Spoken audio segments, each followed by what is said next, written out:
Agostinho Neto, le poète de feu et de liberté, dans un coin d'Afrique où les terres sont riches mais les peuples enchaînés, un homme allait faire trembler les fondations du colonialisme par la seule puissance de ses mots, de son esprit et de sa foi inébranlable en la liberté. Cet homme, c'était Antonio Agostinho Neto, né le 17 septembre 1922 à Icolo e Bengo, en Angola, alors colonie portugaise. L'intellectuel africain à Lisbonne, fils d'un pasteur méthodiste et d'une institutrice, Neto grandit dans une atmosphère de discipline, de savoir et de conscience sociale. Très tôt, il se passionne pour les lettres et la justice.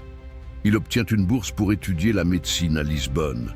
Mais au-delà des sciences, c'est là qu'il découvre la brutalité du racisme colonial et le rôle que les intellectuels africains doivent jouer dans l'histoire de leur continent.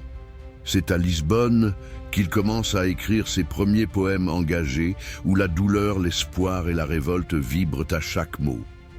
Il devient un porte-voix de cette Afrique brisée, mais jamais soumise. Je suis né dans le berceau du monde, mais mes mains sont enchaînées, extrait de ses poèmes. La voix et l'épée en Angola, ses poèmes sont interdits. Son nom devient dangereux. Pourtant, il persiste. De retour dans son pays, il exerce comme médecin auprès des pauvres, tout en organisant la lutte politique. En 1956, il devient un des fondateurs du MPLA, Mouvement populaire de libération de l'Angola. Pour lui, la libération est une nécessité vitale, pas une option. Il est arrêté plusieurs fois, exilé, torturé, mais il refuse de se taire. Il n'y a pas de paix possible dans une prison de silence. Le père de la nation. En 1975, après une lutte longue et sanglante, l'Angola proclame enfin son indépendance. Et c'est Agostinho Neto, ce médecin-poète devenu révolutionnaire, qui en devient le premier président. Mais le rêve d'un pays libre se heurte à la réalité. L'Angola est déchiré par une guerre civile. Malgré les tensions internes, Neto tente de construire un État indépendant où l'éducation et la santé seraient des priorités. Il veut une Angola libre, unie et digne.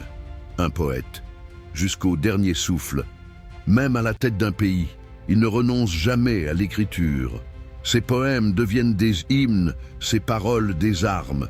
Il croyait que la culture devait accompagner la lutte, qu'un peuple libéré devait aussi retrouver son âme. Il meurt prématurément en 1979 à Moscou des suites d'une maladie. Mais en Angola, et bien au-delà, son nom est gravé dans la mémoire collective comme celui du médecin qui a soigné les blessures de l'oppression, du poète qui a chanté la liberté et du président qui a porté le rêve d'une Afrique souveraine. L'écho d'une voix libre. Aujourd'hui encore, Agostinho Neto symbolise cette rare fusion entre la sensibilité et la force, entre le verbe et l'action. Il nous rappelle que l'intellectuel ne doit pas rester dans sa tour d'ivoire. Il doit descendre dans la rue, écrire l'histoire et, s'il le faut, mourir pour ses convictions.